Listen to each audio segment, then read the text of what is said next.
Baik, Bismillahirrahmanirrahim. Assalamualaikum warahmatullahi wabarakatuh. Saya ucapkan kepada Puan Mastura.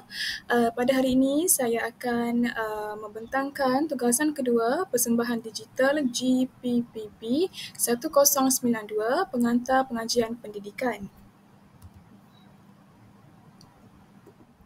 Baiklah, sebelum itu, izinkan saya untuk memperkenalkan dahulu diri saya. Nama diberi Siti Nurhafizah binti Hazman. Saya memegang nombor angka giliran 20242423101002. Saya merupakan pelajar ambilan PPISMP ambilan Ogos 2024. Kod kursus ini ialah GPPP 1092, nama kursus Pengantar Pengajian Pendidikan, dan nama pensyarah saya Puan Mastura binti Karimuddin. Baiklah, ini merupakan tugasan soalan, iaitu tugasan diamanahkan untuk menghuraikan aspirasi dan hala tuju pendidikan serta implikasinya terhadap guru berjiwa pendidik melalui persembahan secara digital. Baiklah, saya akan teruskan dengan apa itu pendidikan. Menurut Kamus Dewan edisi 1993, mendefinisikan bahawa pendidikan ini sebagai perihal sebagai mendidik. Selain itu, pendidikan juga ialah ilmu yang merujuk kepada ilmu didik, ilmu mendidik, didikan, latihan dan ajaran. Perkataan pendidikan berakar umbi daripada perkataan didik yang membawa maksud ajar, bimbing, bentuk dan juga asuh. Menurut perkataan Inggeris pula, pendidikan adalah education, iaitu perkataan yang berasal daripada Latin educare, yang membawa maksud mengasuh, memelihara dan juga membimbing. Oleh itu, melalui definisi tersebut, dapatlah kita memahami pendidikan merupakan proses pertumbuhan ke arah yang lebih baik bagi mencapai kesempurnaan akal, mental dan juga perkembangan jasmani. Baiklah, ini merupakan pendapat tokoh-tokoh tentang pendidikan dan saya memilih dalam ramai-ramai tokoh, saya memilih pendapat Plato dan juga Aristotle. Baiklah, bagi pendapat Plato, Plato seorang ahli falsafah pada zaman Yunani yang menyatakan bahawa pendidikan adalah satu proses untuk membentuk individu yang berakhlak mulia. Proses pendidikan bertujuan untuk membentuk warga negara yang baik serta setia dan mematuhi undang-undang negara. Seterusnya, bagi Aristotle ini menyatakan bahawa pendidikan sebagai ilmu yang bersifat etikal dan politikal. Menurut beliau, pendidikan bertujuan memberikan segala peluang kepada setiap warga negara untuk mencapai kebahagiaan hidup. Pendidikan juga dapat melatih warga negara supaya mematuhi semua peraturan dan juga tingkah laku yang baik. Baiklah, saya akan teruskan dengan aspirasi dan juga hala tuju pendidikan. Saya mulakan dengan pengenalan.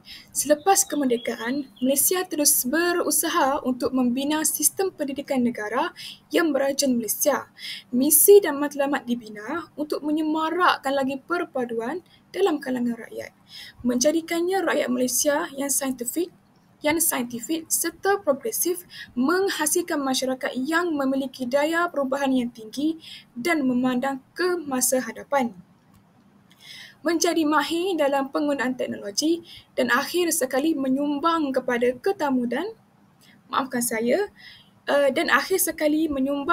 tamadun saintifik dan teknologi masa hadapan. Misi pendidikan Malaysia ialah membangunkan sistem pendidikan yang berkualiti bertaraf dunia bagi memperkembangkan lagi potensi individu sepenuhnya dan memenuhi aspirasi negara Malaysia yang inilah hala tuju pendidikan Malaysia.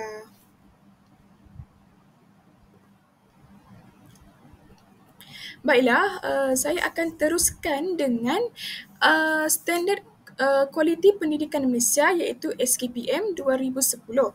Baiklah, SKPM dijadikan panduan oleh setiap pihak sekolah dalam mengurus operasi mengikut keperluan dan kepentingan bagi mencapai satu standard yang amat memuaskan. Melalui instrumen SKPM ini, pihak sekolah dibantu dengan membuat penilaian terhadap pengoperasian sekolah melalui pelaksanaan yang telah dilakukan secara kendiri PKS. Kekuatan dan kelemahan yang terdapat di sekolah dapat dikesan atau dikenal pasti yang membuatkan tindakan penambahbaikan dapat dilakukan. Dalam penilaian sekolah, berdasarkan SKPM 2010, prestasi dinilai mengikut 5 standard ditetapkan, merangkumi semua aspek yang menjurus kepada pewujudan kualiti pendidikan seperti yang akan saya bentangkan sebentar saja lagi. Baiklah, dari segi lima standard kualiti pendidikan Malaysia ini iaitu SKPM ada 5, iaitu yang pertama kepimpinan, yang kedua pengurusan organisasi, yang ketiga ialah pengurusan kurikulum, ko-kurikulum dan hal ehwal murid, yang keempat ialah pembelajaran dan pemudaharaan, yang kelima ialah kemenjadian murid. Saya akan terangkan yang pertama iaitu kepimpinan. Kepimpinan ini iaitu pengetua ataupun guru besar PGB berperanan sebagai pemimpin berimpak tinggi dan akan berupaya untuk mengembleng serta menggerakkan warga sekolah secara bersepadu untuk memajukan sekolah serta meningkatkan lagi kualiti pengajaran dan pembelajaran. PGB ini merupakan peneraju, pembimbing serta pendorong. Yang kedua ialah pengurusan organisasi, di mana organisasi sekolah tersebut diurus secara cekap dan dengan mengambil kira potensi serta keperluan warga sekolah, kemudahan sumber dalaman dan luaran untuk meningkatkan keberkesanan pengoperasian sekolah. Di antara fungsian yang diurus adalah pengurusan sumber manusia, pengurusan aset, pengurusan kewangan, pengurusan sumber pendidikan, iklim, pengurusan perpaduan dan permufakatan strategik. Yang ketiga ialah pengurusan kurikulum, ko-kurikulum dan juga hal ehwal murid. Iaitu bagi pengurusan murid dalam bidang kurikulum, ko-kurikulum dan hal ehwal murid diurus secara cekap dan berkesan untuk melahirkan lagi murid yang seimbang dari segi intelek, rohani, emosi, jasmani dan juga sosial selaras dengan hala tuju sekolah tersebut. Bagi aspek kurikulum, di antara perkara yang ditekankan adalah ketetapan pelaksanaan kurikulum, pengurusan mata pelajaran, pengurusan masa instruksional dan pengurusan penilaian murid.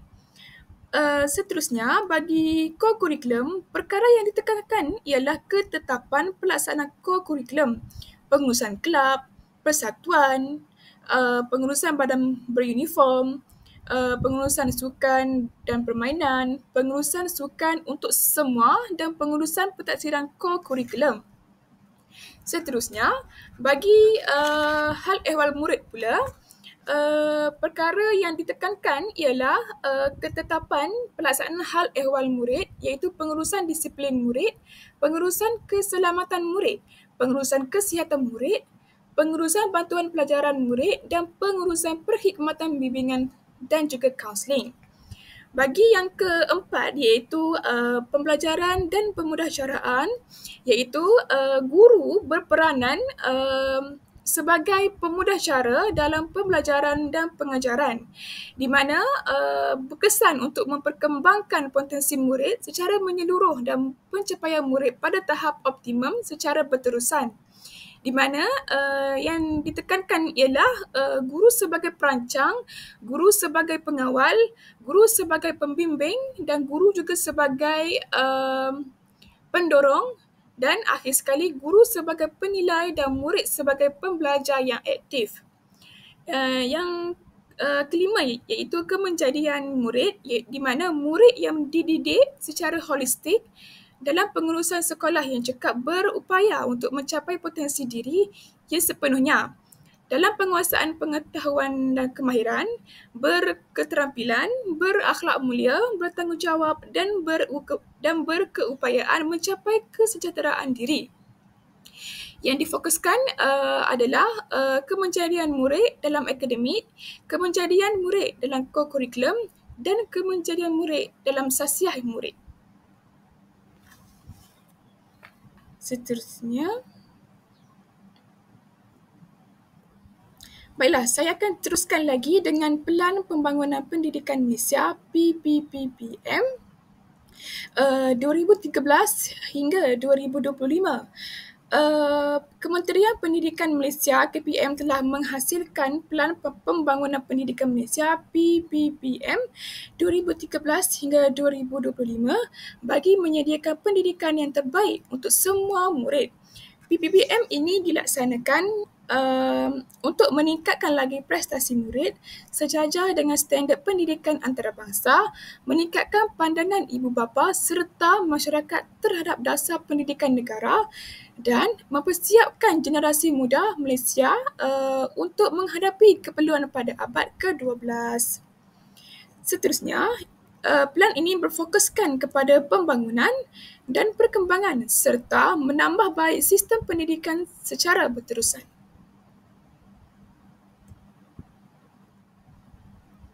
Baiklah, seterusnya, PPPM ini ada 3 gelombang, iaitu gelombang pertama pada tahun 2013 hingga 2015, di mana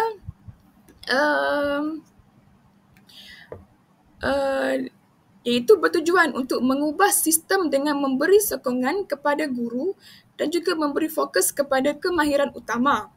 Pada gelombang kedua pula, iaitu pada 2016 hingga 2020, iaitu memacu kepada peningkatan sistem, dan akhir sekali gelombang yang ketiga, iaitu 2021 hingga 2025, iaitu menganjak ke arah kecemerlangan melalui peningkatan tabir urus yang kendiri.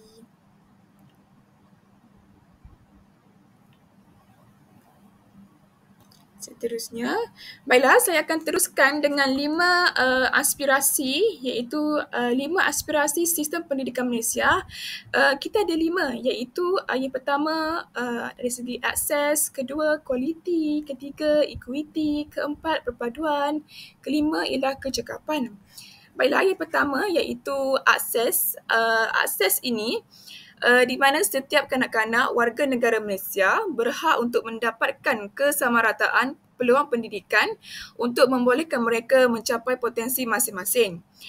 Kementerian berhasrat untuk memastikan kadar akses sejagat dalam kalangan kanak-kanak dari peringkat prasekolah hingga peringkat menengah atas, iaitu tingkatan 5 menjelang tahun 2020. Dan yang kedua ialah kualiti, di mana semua kanak-kanak akan memiliki peluang untuk mendapat pendidikan cemerlang berdasarkan keunikan sistem pendidikan di Malaysia. Dan ia juga setanding dengan sistem pendidikan antarabangsa. Aspirasi sistem pendidikan negara adalah untuk meletakkan Malaysia dalam kelompok sepertiga teratas dalam pentaksiran antarabangsa mengikut pengukuran TIMSS dan juga PISA, iaitu PISA, dalam tempoh 15 tahun yang akan datang. TIMSS dan juga PISA ini iaitu menguji bacaan, matematik dan juga sains sahaja. Pentaksiran tambahan yang menangani dimensi kualiti lain yang relevan dengan konteks Malaysia akan dimasukkan bila dimensi itu telah dibangunkan dan juga diterima di peringkat antarabangsa. Yang ketiga ialah equity, di mana sistem pendidikan berprestasi tinggi menyediakan pendidikan terbaik kepada semua kanak-kanak, tak kira kedudukan geografi, gender ataupun latar belakang sosioekonomi. Kementerian juga berhasrat untuk merapatkan lagi jurang pencapaian antara murid bandar dengan luar bandar, tahap sosioekonomi serta pencapaian antara gender sehingga 50% menjelang tahun 2020. Dan yang keempat ialah perpaduan, di mana murid yang berusia antara 7 hingga 17 tahun menghabiskan lebih 1/4 masa daripada masa mereka di sekolah. Jadi apabila mereka berinteraksi dengan murid lain daripada pelbagai latar belakang sosioekonomi, agama dan juga etnik, murid belajar memahami, menerima dan menghayati perbezaan. Keadaan ini mewujudkan lagi perkongsian pengalaman dan juga aspirasi bagi membina masa hadapan Malaysia. Kementerian juga berhasrat untuk menjana suatu sistem pendidikan yang memberi peluang kepada murid untuk berkongsi pengalaman dan juga aspirasi bagi membentuk dan memperkukuhkan lagi perpaduan rakyat Malaysia. Yang kelima ialah kecekapan, iaitu sistem pendidikan Malaysia telah menerima lagi peruntukan yang tinggi, di mana peningkatan keberhasilan murid tidak sepadan dengan sumber yang telah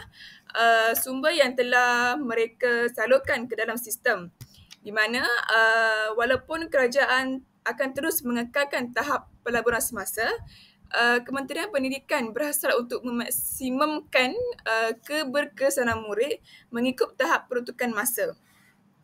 Dan seterusnya, ialah 6 aspirasi murid. 6 aspirasi murid ini termasuklah yang pertama dari segi pengetahuan, yang kedua ialah kemahiran berfikir, yang ketiga ialah kemahiran memimpin, yang keempat ialah kemahiran dui bahasa, yang kelima etika dan kerohanian, dan yang keenam ialah identiti nasional. Saya akan mulakan dengan yang pertama, iaitu pengetahuan. Baiklah, bagi pengetahuan ini, pada peringkat yang paling asas, setiap kanak-kanak perlulah menguasai sepenuhnya kemahiran literasi dan juga numerasi. Penting juga bagi setiap murid untuk menguasai mata pelajaran teras seperti matematik dan juga sains. Murid akan didedahkan kepada pengetahuan dan yang menyeluruh dan tentang Malaysia, Asia dan juga dunia dari aspek sejarah, manusia dan juga geografi.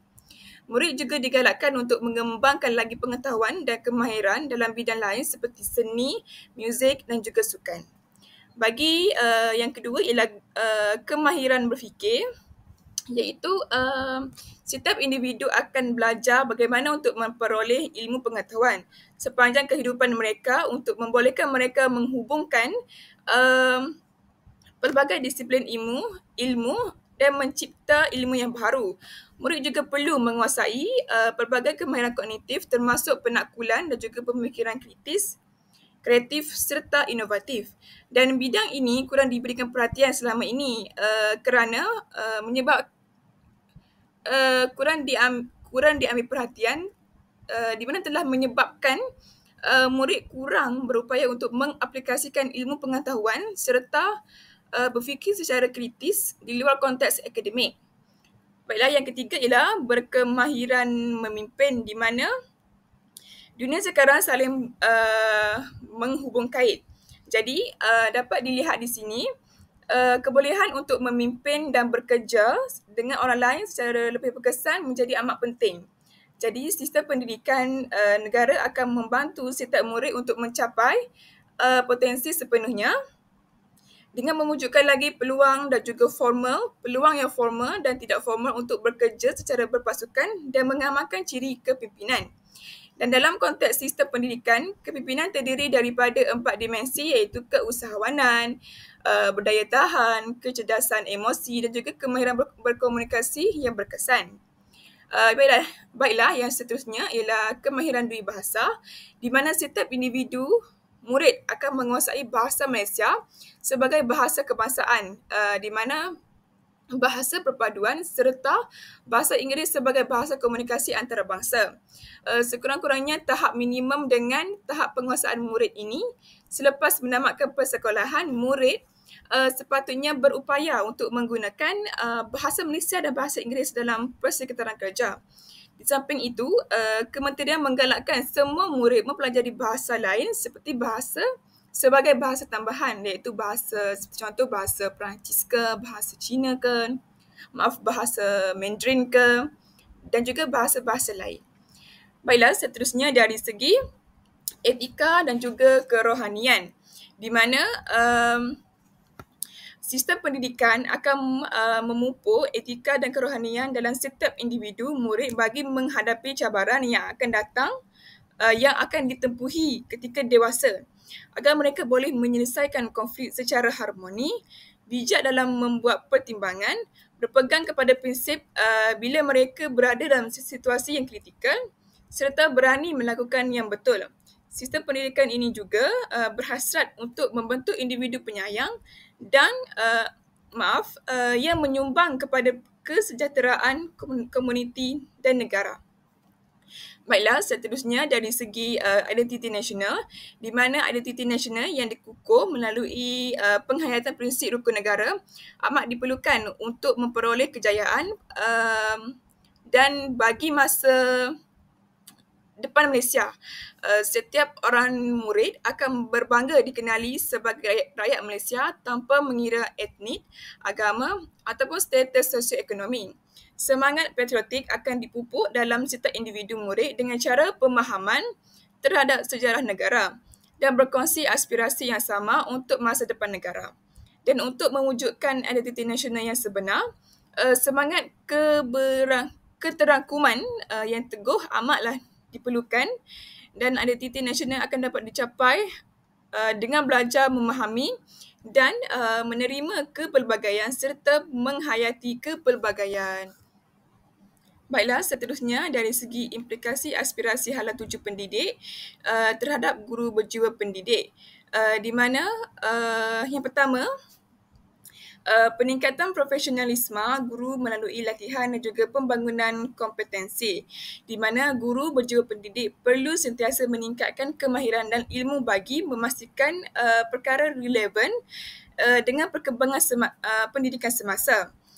Aspirasi pendidikan negara ini menekankan keperluan guru untuk menjalani latihan berterusan melalui program seperti latihan dalam perkhidmatan LDP, program transformasi sekolah 2025, TS25 serta program pembangunan profesionalisme guru. Menurut laporan Kementerian Pendidikan Malaysia 2022, guru yang mengikuti latihan profesional secara berkala menunjukkan peningkatan dalam kecekapan pedagogi dan kawalan kelas.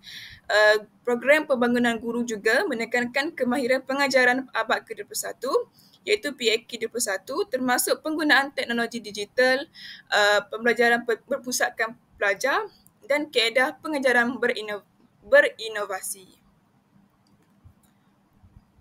Seterusnya, yang kedua ialah peningkatan kecekapan dan penggunaan teknologi pendidikan, di mana aspirasi pendidikan negara menggalakkan guru untuk menguasai teknologi maklumat dan komunikasi TMK dalam pengajaran dan pembelajaran PDP, iaitu menggunakan aplikasi pembelajaran digital seperti Google Classroom, Kahoot dan Quizizz membantu meningkatkan lagi keberkesanan pembelajaran. Menurut kajian oleh Rahman, guru yang mahir menggunakan teknologi dalam PDP ini berjaya untuk meningkatkan lagi kadar pemahaman dan juga minat pelajar terhadap subjek yang diajar. Guru berjiwa pendidik perlu proaktif dalam menyesuaikan diri dengan perubahan teknologi bagi memastikan proses PDP itu sentiasa relevan dan juga menarik kepada murid-murid. Baiklah, yang ketiga ialah pemantapan nilai dan juga etika profession keguruan, iaitu aspirasi pendidikan negara menekankan kepentingan integriti dan etika dalam profession keguruan untuk memastikan guru menjadi teladan yang baik kepada pelajar. Seterusnya, guru berjiwa pendidik haruslah mempunyai nilai keikhlasan, kasih sayang dan keprihatinan dalam mendidik pelajar tanpa mengira latar belakang sosial dan ekonomi. Kod etika perguruan menetapkan garis panduan dalam tingkah laku guru bagi memastikan profesion ini dihormati dan juga dijadikan contoh oleh masyarakat. Dan menurut kajian Abdullah dan Sulaiman pada tahun 2021, guru yang menunjukkan nilai integriti dan empati ini dalam pengajaran berjaya membina hubungan yang lebih baik dengan pelajar serta meningkatkan lagi motivasi mereka dalam pembelajaran mereka. Baiklah, secara rumusan, Standard Kualiti Pendidikan Malaysia SKPM ini menjadi panduan untuk mengukur standard kualiti sekolah. Panduan ini akan mencetuskan kesedaran untuk memelihara kualiti pendidikan di sekolah dengan memenuhi dasar negara seperti Pelan Pendidikan Malaysia telah menilai prestasi semasa sistem pendidikan negara dengan mengambil kira pencapaian lampau dan membandingkan dengan tanda aras antarabangsa.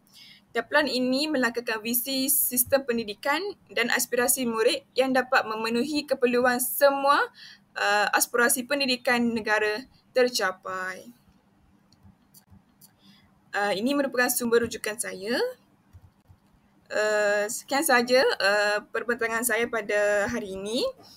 Sekian, terima kasih. Assalamualaikum warahmatullahi wabarakatuh.